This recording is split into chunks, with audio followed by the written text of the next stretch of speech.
my loves, welcome back to Lavendaire. It's Aileen. Today I'm going to share some journal prompts for self-discovery and healing. So these are going to be pulled from the new TBH deck that we have on our Lavendaire shop. If you haven't heard about it, the TBH deck is a deck of 120 prompts for honest conversation and deeper connection. Basically, prompts to help you guide your journaling sessions or go deeper with your conversations with the people in your life. So if you don't like small talk, this is something that is really cool to try with the people in your life to spark some deeper conversation and just to know people on a deeper level. Or if you'd like, you can bring this on a first date and it makes for a pretty fun activity. So if you're ready, bust out your notebooks or open up a Word doc so that you're ready to journal. What I'm gonna do is I'm gonna share the prompt and then I'm going to share my answers for the prompt. You can choose to listen, maybe it'll help you with your answer to the prompt, or you can just skip to the prompts yourself.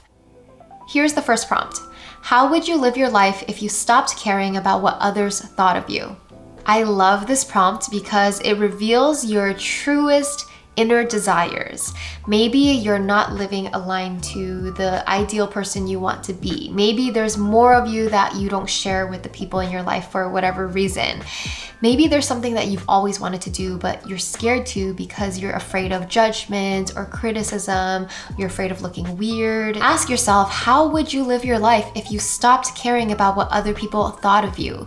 What if nobody knew who you were? Who would you allow yourself to be? Who is the true you that is asking to come out?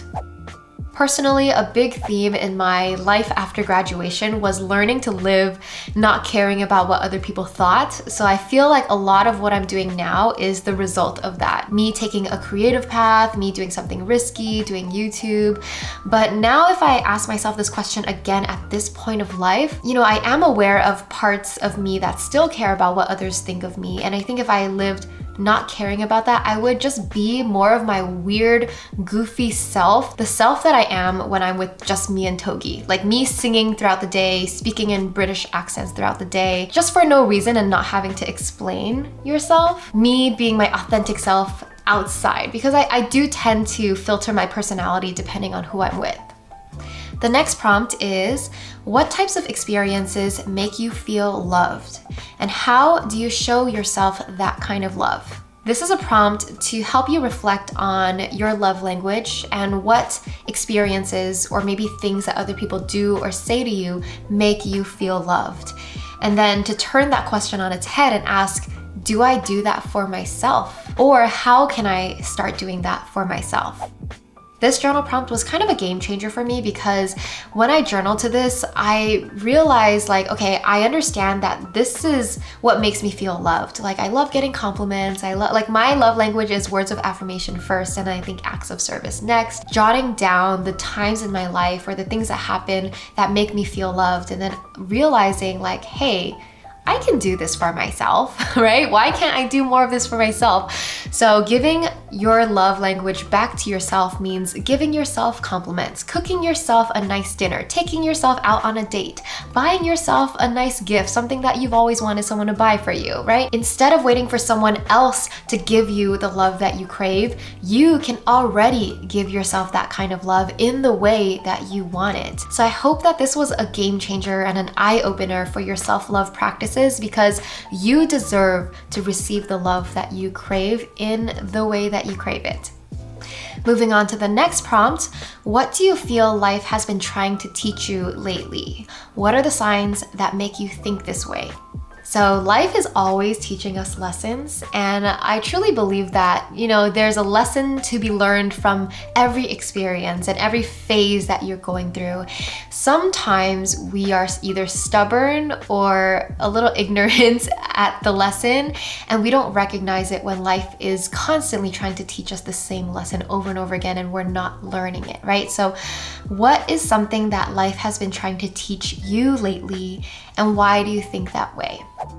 A big lesson that life has been teaching me for the past couple years is to learn to let go of my need for external validation and also to reevaluate my internal validation. So what I mean by external validation is needing people's approval, needing to look successful on the outside, needing to prove your worth to people on the outside, especially as an influencer when your success and career is tied to external validation, either the numbers or how people perceive you. It's really hard, but it's necessary to untie yourself from that, to truly find worth regardless of what happens on the outside. Like, you can look like a failure and everything can be crumbling down on the outside, and to be able to still feel worthy and whole. Like, that is a big lesson that I have been learning. And then the second part is reassessing your internal validation. So I had to assess like what motivates me, what makes me strive to do things in life. And I recognized a lot of trauma that made me want to achieve for reasons that were unhealthy, right? I realized that I had a tendency to push myself really hard beyond my limits because I had this internal this internal part of me that didn't feel good enough. And so my internal validation and my internal sense of motivation really came crumbling down once I started healing everything, like inside and outside. And now I am really rebuilding my internal sense of motivation and what drives me in life. It's not about ambition or achievement.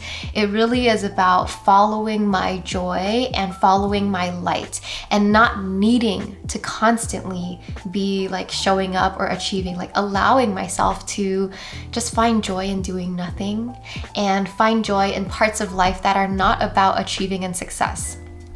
The last prompt I'll share today is this. Think back to a time when you were in a period of struggle. What would you say to your past self?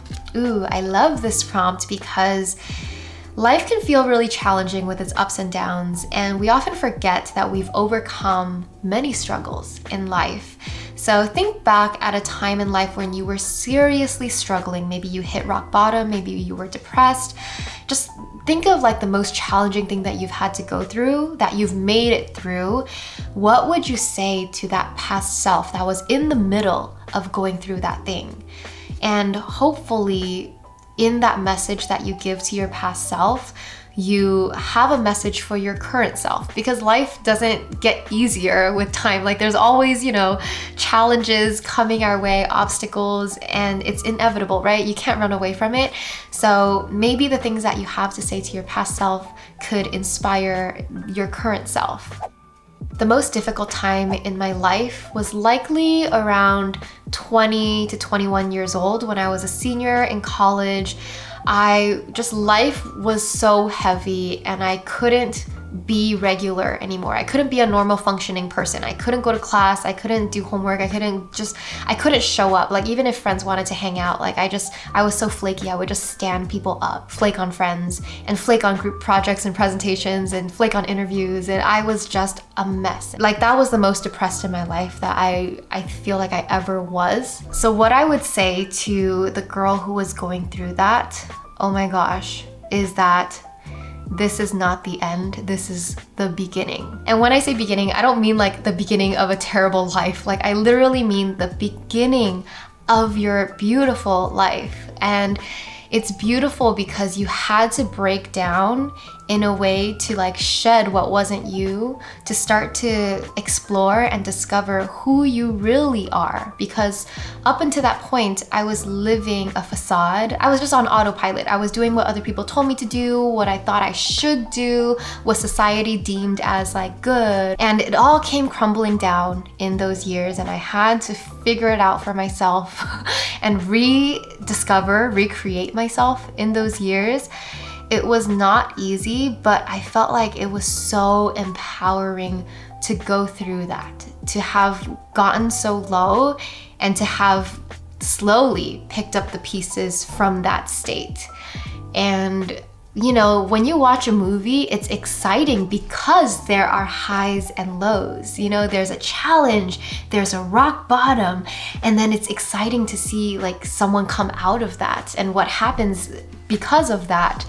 And life is the same way, you know? Life is not meant to be perfect forever. It's not meant to be like always okay. If it was, it would be boring. It wouldn't be like an exciting roller coaster ride, but instead it would be just like, I don't know, plain. And in a way, yes, peace is great. I want inner peace, but I think what's fun about life and what's beautiful is we get to ride those ups and downs, and we get to experience the lows, and so we can appreciate the highs. So in short, I would just let her know to keep going. Know that this is the beginning of your beautiful story. Believe in yourself.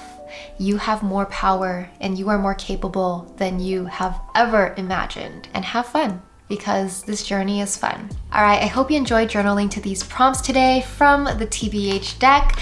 If you'd like to do more of these journaling sessions, or if you'd like to hear me share more about my life, because I feel like it's really fun to share through these conversation or journaling prompts, let me know down below. Comment down below with your favorite prompt, because I'm curious, you know, what type of prompt is your favorite? And if you are so bold to share, feel free to share your answers to any of the prompts that I shared today. All right, sending you so much love. And again, you can find this on my shop, shop.lavendaire.com. Leave all the links below, and I'll see you in the next one. Bye.